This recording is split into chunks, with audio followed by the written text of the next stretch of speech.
Las Vegas Discount.net's the best there is. Save up to 50% on your next Vegas trip. And travel, rental, shows, and tours. Find the deals you're looking for. Las Vegas Discount.net. Las Vegas Discount.net. If you're going to Vegas for deals that are the best, visit Las Vegas Discount.net. Welcome to humanity. This is our one. Whatever it takes, we got to shut. Whatever it takes is what it took. This is Brock Lesnar, and you're listening to Fight Net Radio. Yo, hi, this is Sugar Ray Leonard, and you listen to Fight Net Radio. Ladies and gentlemen, it's time to listen to Fight Net Radio. Lee Harvey Oswald, what's your name? How am I supposed to know you? This is Frank Shamrock. You're listening to Fight Net Radio. Hi, this is Tia, the Knockout St. John. You're listening to Fight Net Radio, and there's no way I would ever touch Lee.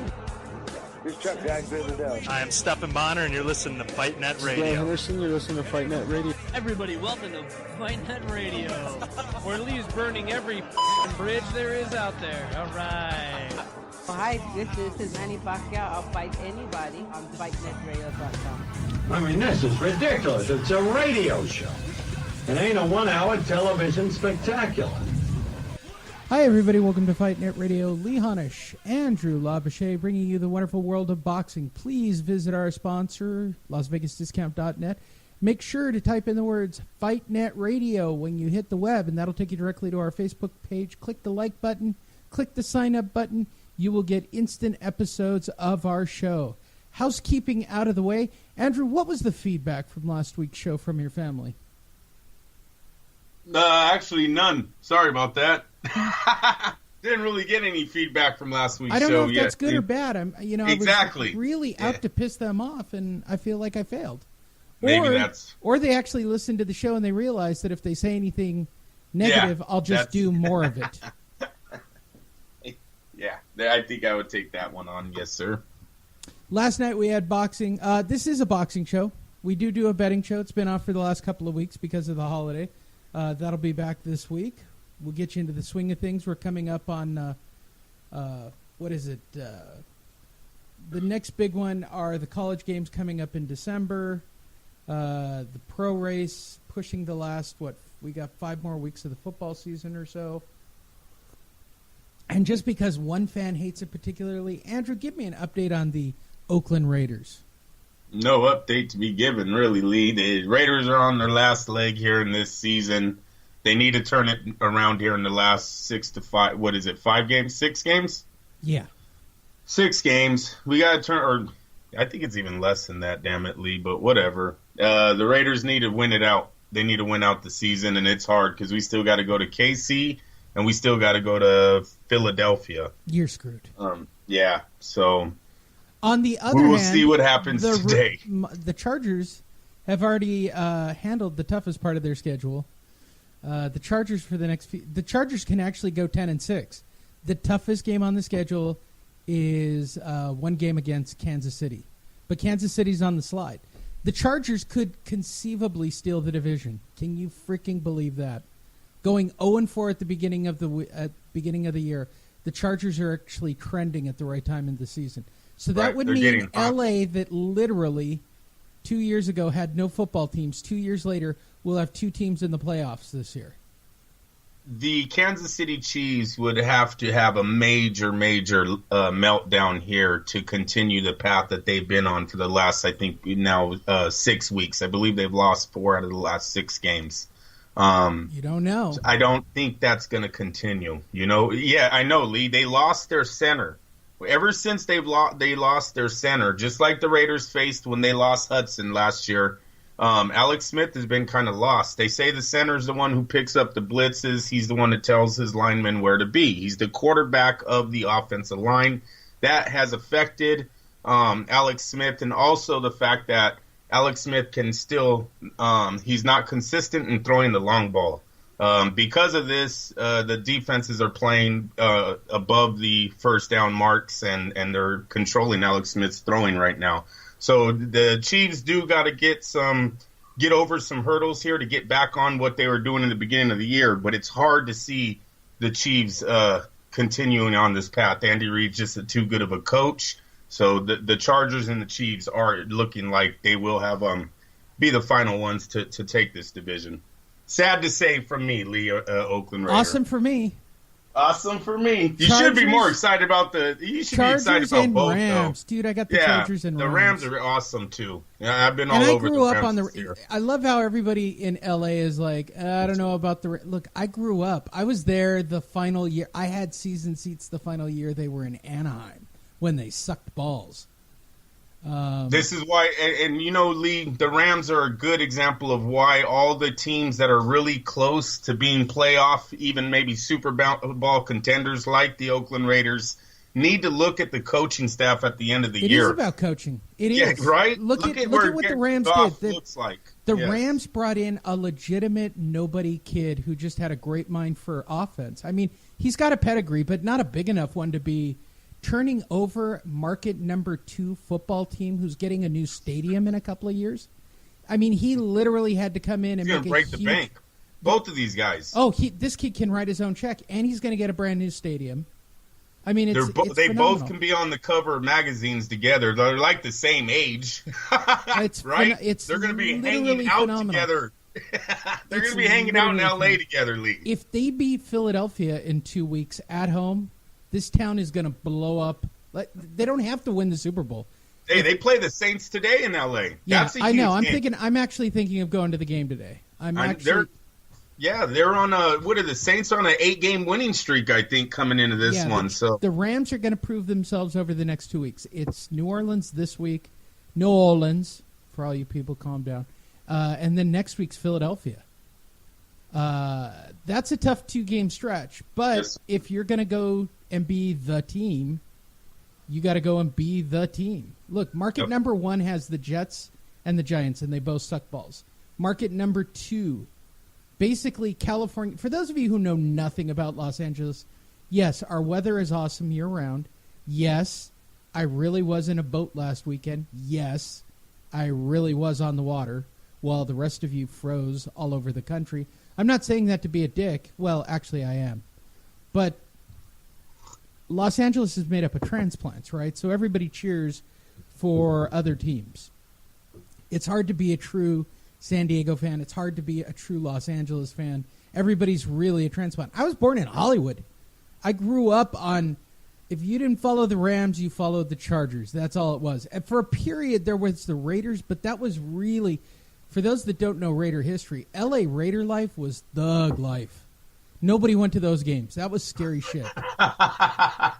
No, you cannot be white and go to that game. That was sad. True. That's sad, is what. But that it's was. true. I mean, the city of South Los, they're special. And the reason, and for all you LA fans, that's the reason why the Raiders did not go back. Kroenke did not want that in his $1 billion stadium. Hey, no one wants to hear it, but it's the absolute truth. If the Raiders would have made Kroenke money without the thug character involved, believe me. Thug life involved? Oh, believe me, Lee, they're in L.A. sharing with the Rams, if it makes them money. The Rams are selling out the Coliseum. Yeah, that's not that train wreck. 100,000 seats right now. I'm looking at seats right now. There are seats to go. I mean, you're never going to sell out a stadium that big. You're talking one of the biggest stadiums in the NFL. So there's maybe 10,000 seats scattered all over the place. This team is primed to be the hottest thing in L.A., though, in 3 years. Oh, my God. Come With on. a stadium? They got the running back. They got wide receivers. They right got a next quarterback. to the completely remodeled Forum that's owned by Madison Square Garden Group that does nothing but put on high-end concerts. This place is going to blow up. Like, they're changing that whole Inglewood vibe. They're bringing in... It's pretty awesome to watch. It's really awesome to watch, actually. And I'm excited for football. I love football. I grew up on it. I grew up on Jack Youngblood. I grew up on watch. You know, I love everybody that's like, oh, Eric Dickerson. Like, is that the only name you know from the Rams? I mean, you guys forget For Kevin, many, yes. For forgetting many. Kevin Green at all. Like, for a while, the Rams were nothing but a badass defense. But I digress. He's freaking 30, Lee. I had to go. I remember it was young. I 30. forgot. Their head 30. coach is It's 30 years old. Bro. Dude, he did something this year that I've never seen any NFL coach do. At the end of the offensive sequence, the defense was on the field, right? Now, mind you, the defense is run by Wade Phillips, the best defensive mind in football. Any football team would kill to have Phillips as their defensive coordinator, right? So this kid goes and sits down on the sideline while the defense is on the field making notes in his playbook for the next offensive series. That's crazy for a head coach. Yes, I do remember that. I do remember hearing And everybody about that. was they're like, I can't believe he's not watching the defense. And after the game, he's like, I have Wade Phillips. That's something Jack Del Rio is not doing in Oakland. Boy, no, but he's a defensive mind. But hey, it's the same thing. He's so defensive-minded, Lee. He should be on this bench, maybe working out a defensive scheme. Well, Honestly, his offensive coordinator is handling that. He needs to get, you know who he needs? He needs Mike McCoy. He needs an offensive-minded guy. Shit, he needs a fucking life jacket right about now. That boy's about to be out of a job at the end of this year. That's the problem with head coaches that are specialized in one thing. They think they know more than their coordinators. I'll give all the credit to the... Not only was he not an offensive coordinator, Lee, he hired a guy that had never called a play in high school, college, or the NFL. You got to think about this. The Raiders, people talked about New England being maybe looking at their calendar and marking the Raiders for that championship game. You then turn over the keys to that to a kid, a man who has never called a play in any of the categories. You got to get fired. You're gone. Look, Lee, this window of opportunity in the NFL, I say it every week, is very small. If Mark Davis, one loss is the end of the season for people. Yeah. If Mark Davis has any desire to bring a trophy to Oakland before they exit, if they exit, he switches coaches after this year because window you have to. Before they go to Vegas, you better be a winning team. This is insane that Del Rio did this to the Raiders offense this year. Here's the problem. I really like Jack Del Rio. Ooh, tickets for the Rams have dropped to $78 on StubHub.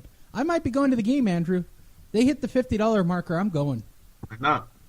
You can't beat that. 100,000 seats. You wait till the last minute where you can drive to the stadium at the last second. I'm literally 20 miles from the stadium. You're right. So here's the best part. I love the fact that we've been talking football for 10 minutes and pissing off one particular person. Oh, stop it. Let's just go with we had a tragic week in boxing. Why don't we start right here? And it comes in threes. For those of you who don't know, there were 3 major deaths this week. The first and most important death of the week, Malcolm Young died earlier in the week. For those of you who don't know, everything you like about AC/DC was written by Malcolm Young. He wrote everything with his brother. He is the guy who wrote all the riffs with his brother. AC/DC is over, officially. That's it. If you didn't get a chance to see him, don't think you're ever going to get to see him again. I could see Angus playing with people, but AC/DC is done. I am so happy that I went out to Vegas to go see him before the lead singer had a problem. Now his brother's dead. It's over. Over. Second death of the week. And I'm sure you were upset about this one. David Cassidy. Right? You didn't care about David Cassidy? I didn't really watch. You didn't grow up on the Partridge Family? No, sir. No, sir. Okay, I'm old. I grew up on the Partridge Family. And last but not least, all right, we'll end on a boxing note. Sad. We are extremely saddened to hear that the undefeated Golden Boy prospect Cesar Omar Diaz, who was 7-0 with 6 knockouts, died in a horrible auto accident in L.A. this past weekend. Andrew, tell me about this prospect. There's not really too much to say right now. He was just signed by Golden Boy Lee. I think he had under 10 professional fights. It's just, one of those sad situations. we can't forget. I'm shocked at your list. When I heard threes, I was like, oh.